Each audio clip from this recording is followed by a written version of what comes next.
This is amazing for the Phoenix Suns and keeps getting better as Ryan Dunn is truly showing his emergence as one of the best rookies in this draft class, if not the best so far. And Suns fans are definitely ecstatic about that. Also on Suns news, Yusuf Nurkic hasn't looked the best as a big man, so how will that look out for this Suns team in the future? We're going to be discussing and breaking down all of this and more on this episode of Suns Digest. I'm Bruce Velez.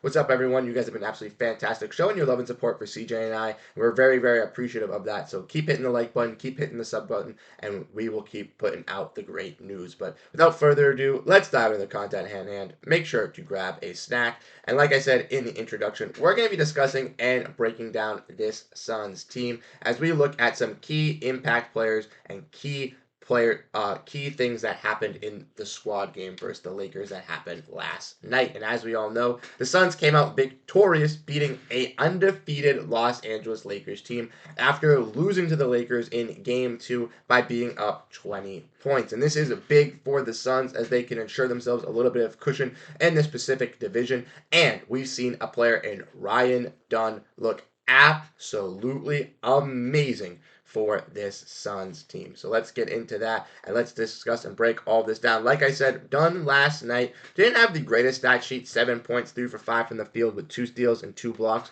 but 0 turnovers and showed his poise and skill on the defensive side. And my guy, Ryan Dunn, really did that last night, as we mentioned as well. When he guarded LeBron James last night in that contest, LeBron was 0 for 4 from the field with Dunn having 1 block and him having 2 turnovers. The Suns have a legitimate elite defensive wing with their first round picks at Even City, and I couldn't agree more. If he can do this to players like LeBron James, yes, I know LeBron is getting a little bit older, but LeBron is still one of the better players in the NBA. If he can do this against players like LeBron, and he's going up against players like Kevin Durant in practice, I tell you, when he goes up against some smaller guards like Anthony Edwards, he is going to put him in a chamber. He is going to lock him up. And I know that everyone has talked about the dungeon, and I love the term the dungeon, as Ryan Dunn is really putting these opponents in his own dungeon and really setting up this Suns team for success.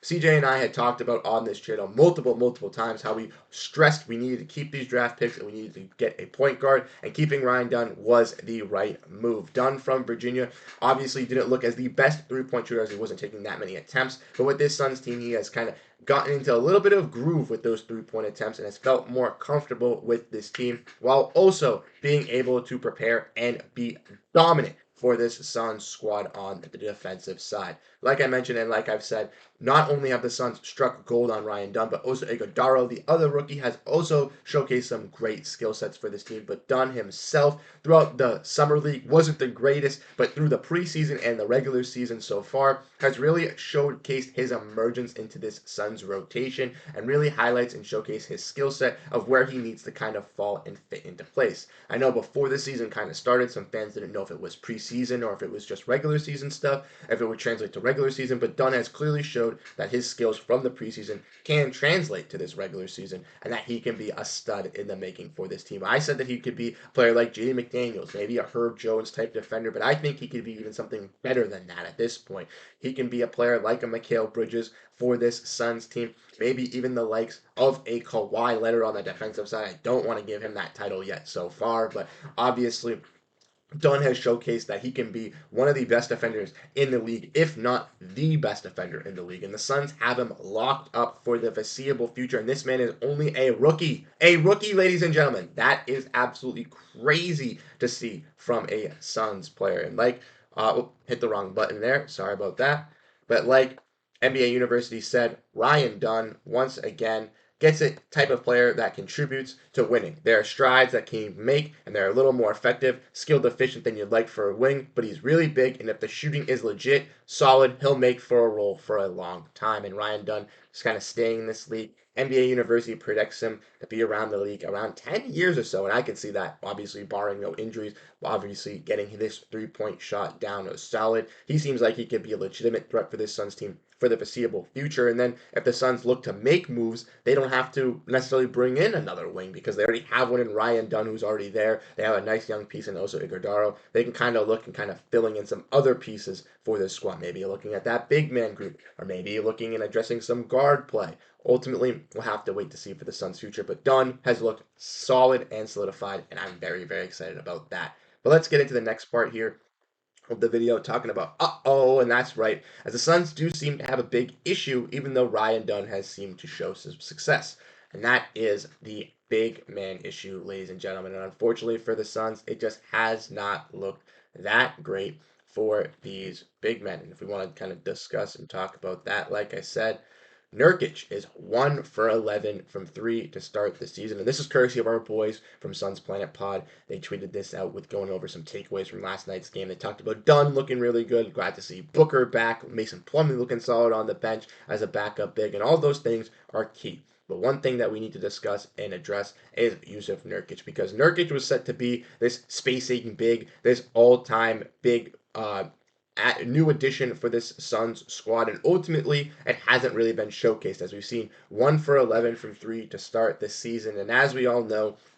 the last time this Suns team took on the Lakers was not too long ago. It was just 2 games ago, and the Suns had a 20-point lead and were up in this first half, and it looked like they were in control of this game. And then Anthony Davis came out of nowhere and started destroying and demolishing this paint. And once again, Anthony Davis did that against Jusuf Nurkic, and it's looking more clear than ever to Suns fans that Nurkic may not be the best fit on this court with this team. And I'm one person that's going to say that I believed in it and I pushed for it. And I'm still going to push for it and still want to see it tried out for, as we've only seen 4 games of action with this Suns squad. So I don't for sure want to say to write it off and to be completely done with it. But ultimately, when I see Jusuf Nurkic out on this court, I'm seeing not great basketball. I'm seeing he doesn't fit well in with the squad, and I'm seeing that there are some clear issues. And for the Suns, with Nurkic being a player that is, on a one of the only tradable contracts outside of the big 3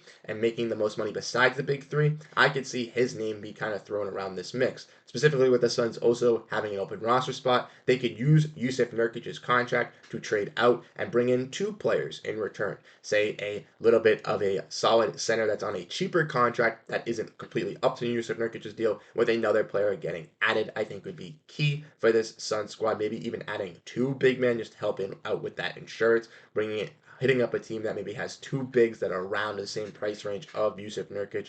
And like I said, we'll figure that out. But ultimately, I don't think it's set to say to write off Jusuf Nurkic as of right now. But ultimately, the fit hasn't looked great through 4 games, and if we see this kind of not looking great by game 8, game 10, by game 15, then I think there's going to be an issue with Jusuf Nurkic's fit, and something will definitely need to be happened. So we'll look into some more trades. We'll try to figure some stuff out. But let me know what you guys think down below in the comment section on Ryan Dunn. Let me know what you guys think about Jusuf Nurkic. Let me know what you think about this Suns team and how impactful you guys are and ready for this squad. Like I said, CJ and I have been speaking and spewing how this team has made some key moves, adding some point guards to help out the turnover issues, which still have been there some here and there, but have gotten a little bit better. Obviously, we know the big man help needs a little bit. The big man room needs a little bit more help. But if the Suns can figure out those issues, we are seeing them be a top tier team in the West, and they just beat an undefeated team in the Western Conference. So I do believe that their names still belong in that top echelon, and they will be in that top echelon regardless if they have these issues or if they don't have these issues. But if they can fix these issues, then they'll even be more cemented into that top 3, which would be best for Suns fans around the world.